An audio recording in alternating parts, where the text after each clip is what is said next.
Hello, I'm Shahan Ramkisoon. Thanks for joining us here in New York City. You're watching Arise News Now, your fast forward to stories that affect you. Making headlines around the world in this hour. Egypt takes tough action against Islamic State militants who beheaded 21 Christians. Fresh airstrikes pound IS compounds. Extreme weather conditions just won't go away as parts of the U.S. struggles with record-breaking snowfall and freezing temperatures. And a strong pushback on Boko Haram in Nigeria as forces regroup and expand. Those stories and much more straight ahead.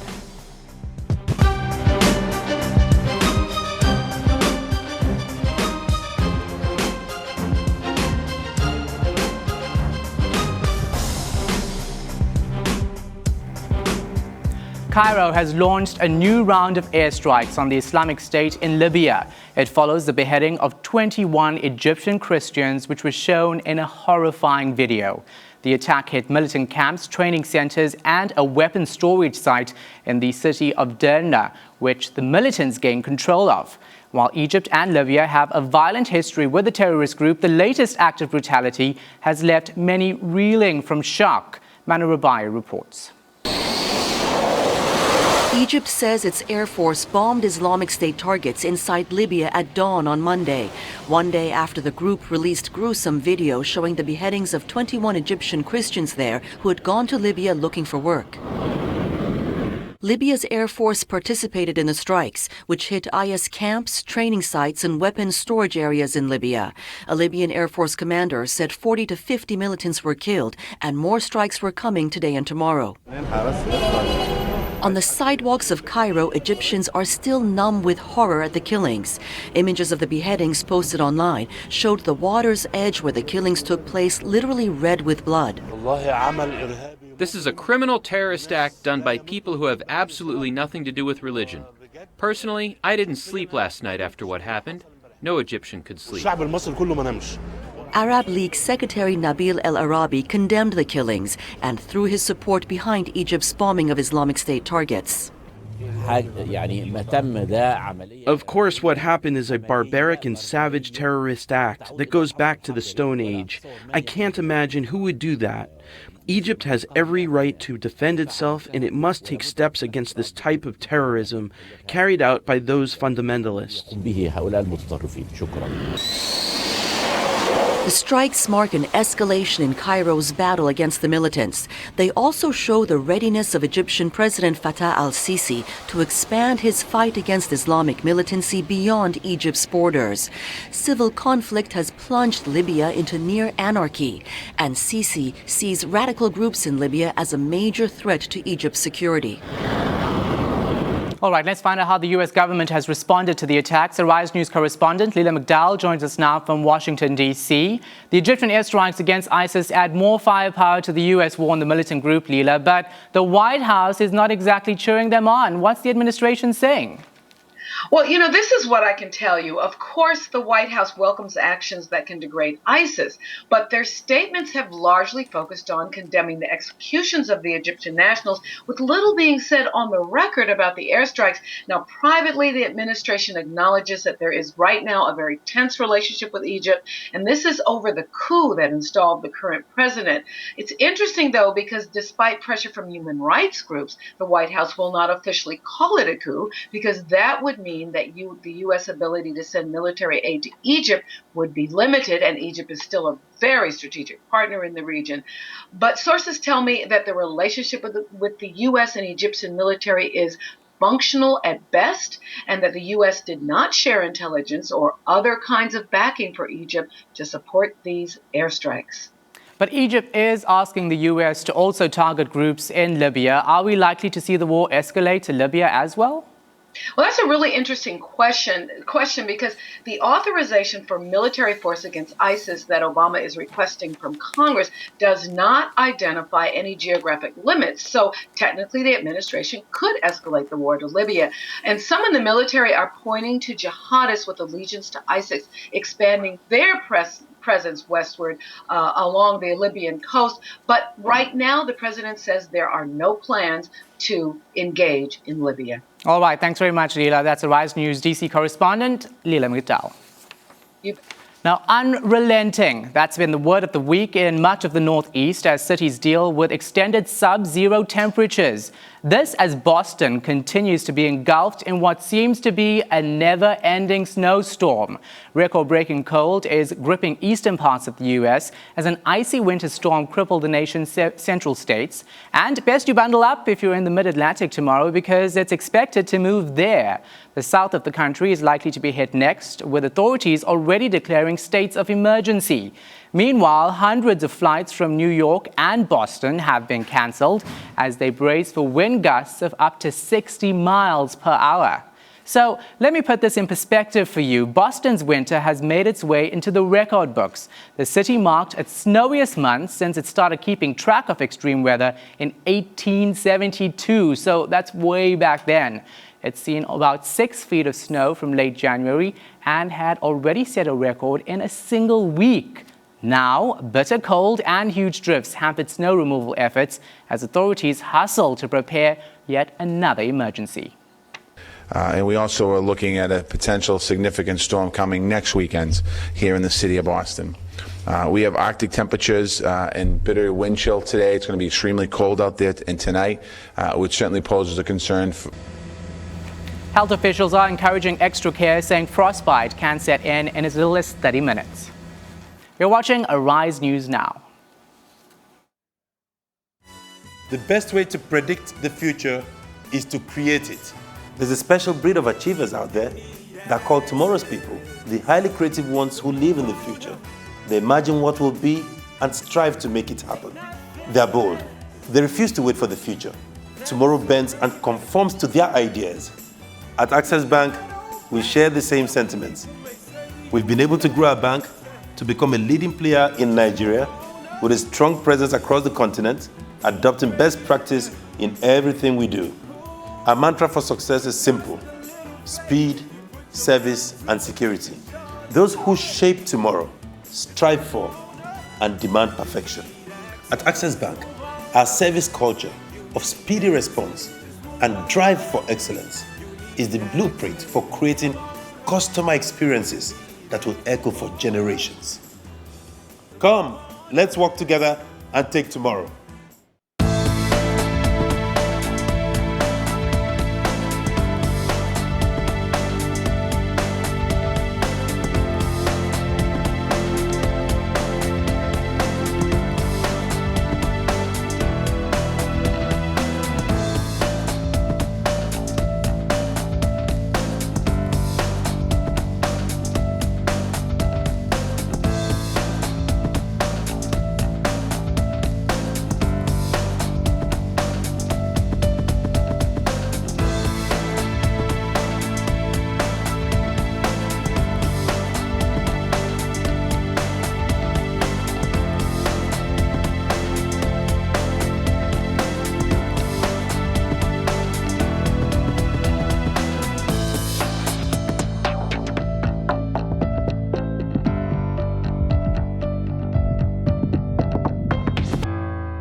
Welcome back. Nigerian soldiers have arrested more than 160 suspected Boko Haram members. They've also managed to recapture 2 towns from the militant group. But Boko Haram attacked a military camp near Waza in northern Cameroon, killing 5 soldiers. 100 people were massacred in a raid 2 weeks ago in an intense battle that lasted for hours. This strike from outside Nigeria's borders is typical, of the militant group's recent tactics. Meanwhile, in their efforts to counter terrorism, Chad launched a US-backed training program as a warm-up for confronting the Boko Haram militant group in Nigeria. Called the Flintlock exercise, 5 countries are preparing to fight the group. In Denmark, people are still in shock after 2 deadly attacks in Copenhagen. It's forced locals and leaders to confront the new challenge to the country's tolerant culture. 2 people were killed and 5 police officers injured. The Danish Prime Minister says Denmark will not be intimidated by the attacks on a synagogue and an event promoting free speech. I feel very sad, and mostly I'm sad because of all the hatred it causes afterwards. I hope we all remember we're all human and no, not religion is the cause of anything of this. Now, of course, that's one of the residents in Denmark. As the investigation continues, the Danish intelligence chief said the gunman was known to intelligence services prior to the shooting. Today, police charged 2 people with aiding him.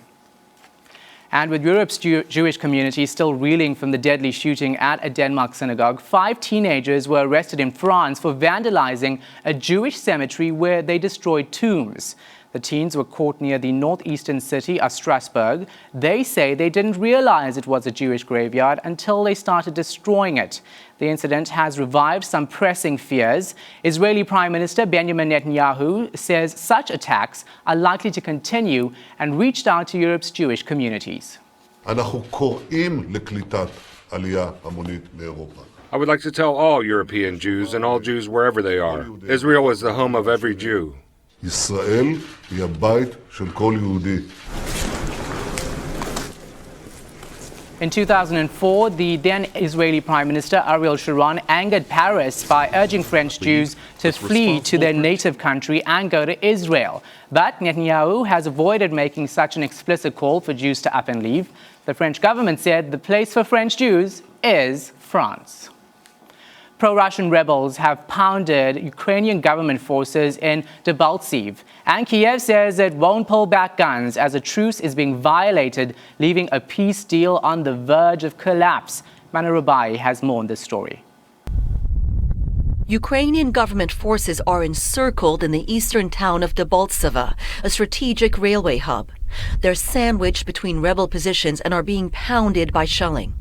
The fighting means a European-brokered peace deal that included Russian President Vladimir Putin is on the verge of collapse, just one day after a ceasefire took effect. The shelling doesn't stop, and although Putin said there is a ceasefire, it does not make any sense. We don't know ourselves what's going to happen. I have to run as there's not much time left. The fighting in Ukraine subsided in many parts of the east after the ceasefire began. But in Debaltseve, where most of the intense fighting has taken place in recent weeks, the truce appears to be stillborn. Rebels have been advancing on the town since January and say they have no intention of observing the truce. Debaltseve is our land. It is not Ukrainian, and we will take it as it is our land and it is our people there. Instead, separatists surrounding Debaltseve offered government troops a safe corridor to, quote, get out of here, a proposal the government rejected. Under the peace deal, government forces were to pull back heavy weapons from the front line, something Ukraine says it won't do as long as this fragile truce is being violated. And some lighter news now in Haiti, where carnival goers came out to celebrate what they call the Haitian Défilé Carnaval. It's the largest carnival in the Caribbean. Music, dancing, and brightly colored costumes play a major role in the festivities, as you can see, happily dancing there. Now, all this fun is happening as Haiti deals with a political crisis. The previous prime minister was forced to resign in December, and parliament was also dissolved. Over to Rio de Janeiro in Brazil, where hundreds of superheroes and princesses took over a plaza. It's the 5th year of the annual Carnival Street Party. It started on Friday and will run through Tuesday, officially ending with the start of Ash Wednesday. Lots of fun. You're watching Arise News now.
Last week on Arise Exchange, the first full week of trading began with stocks, oil, and the euro all sliding hard. When you think about oil, you want to think about how's that affecting your portfolio. Republican House Speaker John Boehner may have a new Tea Party revolt on his hands. Jeff Flake threw a Playboy Mansion-like party for his daughter. Police discovered as many as 200 underage kids drunk. He is not only our favorite person of the day, but also the greatest dad of the year. Watch this week for more Arise Exchange. Now, Brian Williams, who was recently placed on a 6-month unpaid leave of absence, could be fired by NBC for the cascade of revelations about his habit of embellishing his stories. It prompted fellow NBC anchor Lester Holt to make this announcement.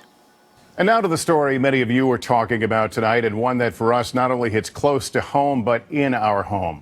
Brian Williams, anchor and managing editor of Nightly News, has been suspended by NBC management for 6 months without pay.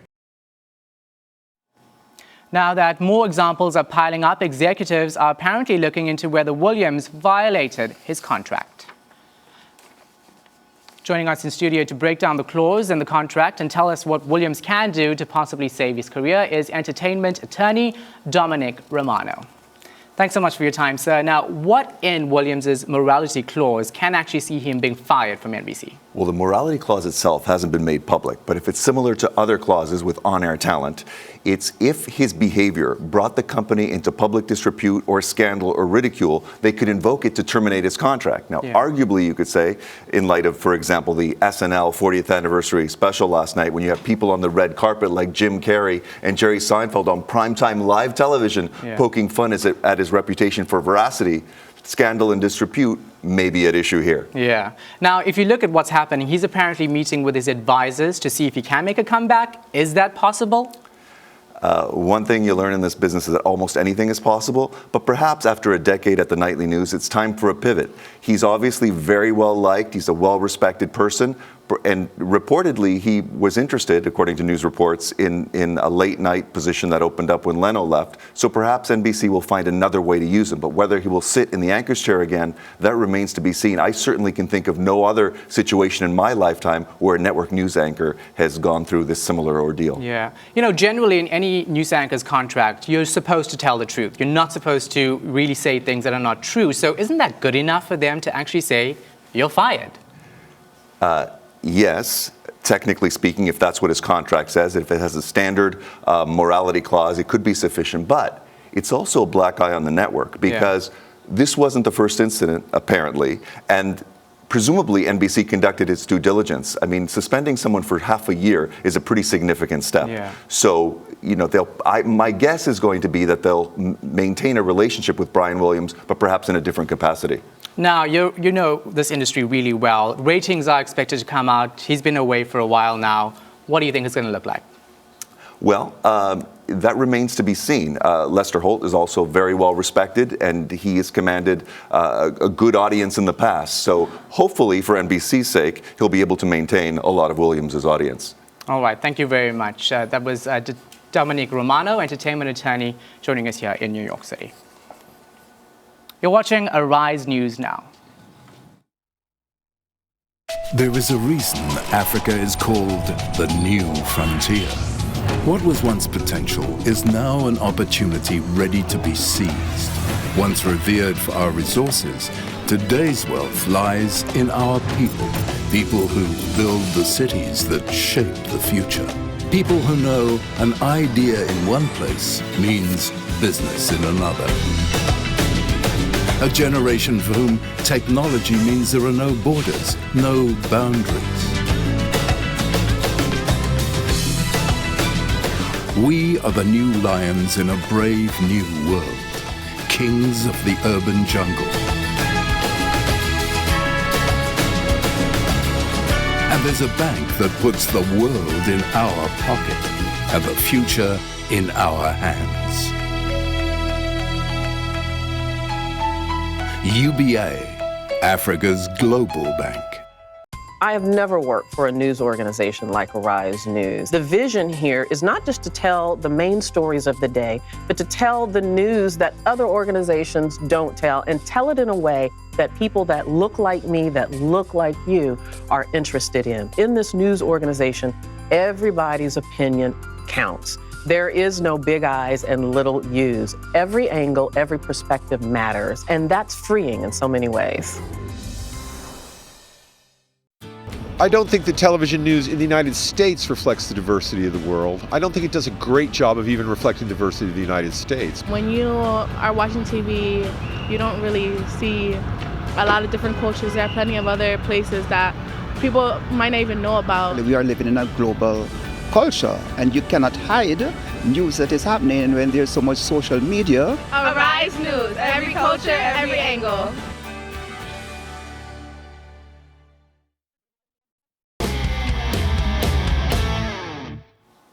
Welcome back. In business news, up to 100 banks and other financial institutions around the world have been hit by one of the most sophisticated cyber attacks to strike the finance industry. Well, that's according to a Russian security company. As Joel Flynn reports, it's the latest in the online battle between criminals and law enforcement.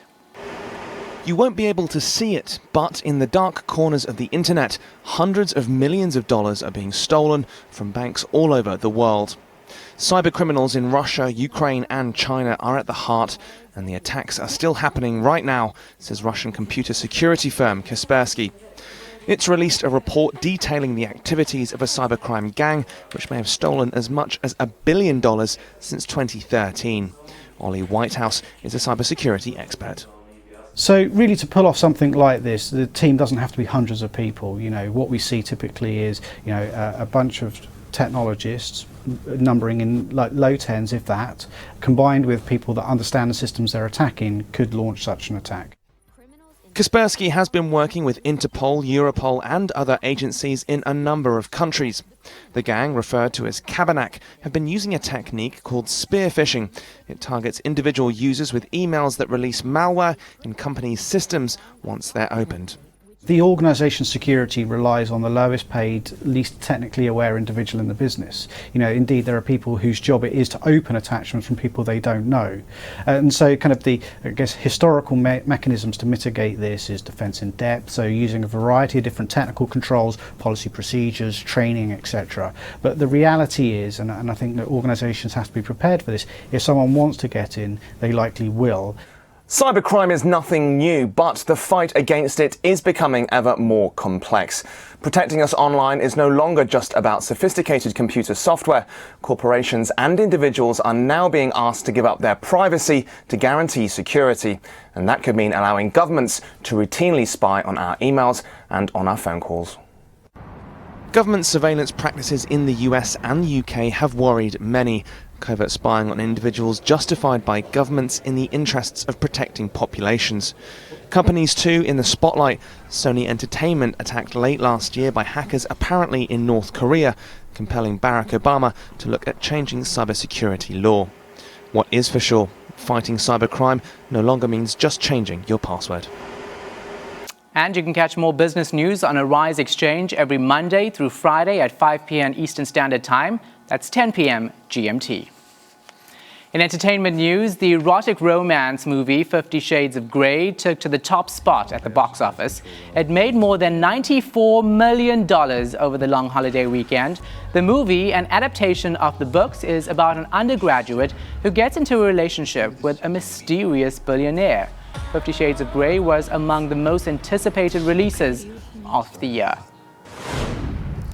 Saturday Night Live celebrated 40 years on the air. The star-studded 3.5-hour milestone celebration went live from New York. There were performances, celebrity appearances, throwbacks, and, oh yes, plenty of laughs, of course. The show delivered blockbuster ratings with over 23 million viewers. Now let's go to Yokohama, Japan for a fashion show highlighting with a special photo shoot for athletic models. These women are not your ordinary models and athletes though. The amputees proudly display their prosthetic legs in the show. Amputees in Japan and Asia generally tend to hide their prosthetics and are embarrassed about it. You're watching Arise News Now.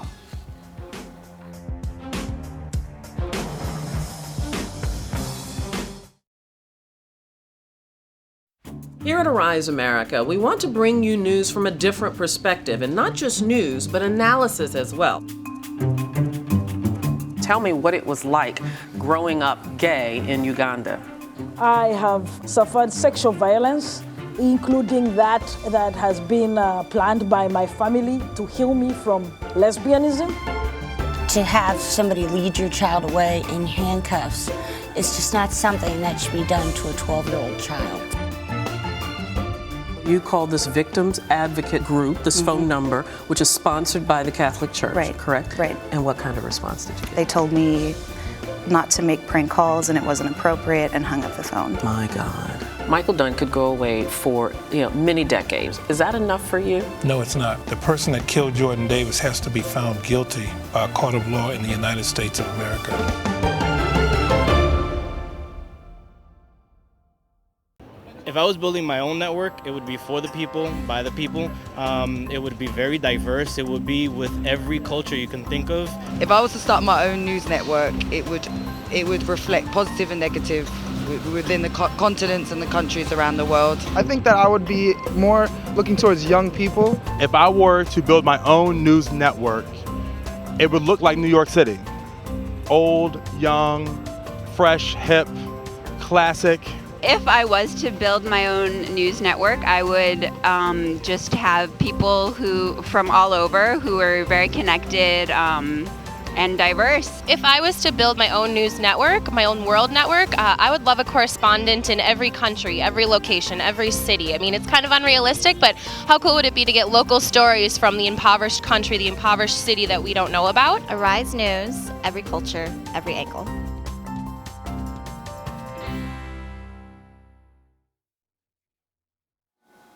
Welcome back. Now, with a growing number of measles cases being diagnosed across the U.S., there's an increasing push to make vaccines mandatory. In Colorado, which according to the CDC has the lowest rate of vaccinated school-age children in the U.S., vaccines are now at the center of a heated debate, putting public health concerns against parents' rights. Mary McCarthy has more on the story.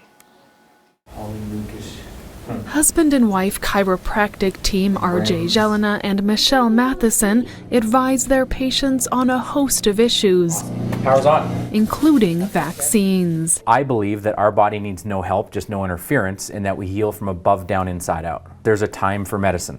Okay, it can save your life in a crisis. Health doesn't exist in a pill. It's a view they also apply in their personal life, choosing to not vaccinate their 2 children. As a mom who is having to make one of the hardest health decisions for my children, that's something that I just am very serious about. Colorado's children. Vaccine laws vary from state to state, and Colorado allows parents of school-age children to opt out for medical, personal belief, or religious reasons, with some lawmakers now pushing to expand those rights even further. These 72 pencils, they represent the 72 doses currently on the U.S. vaccine schedule, the most aggressive schedule in the world.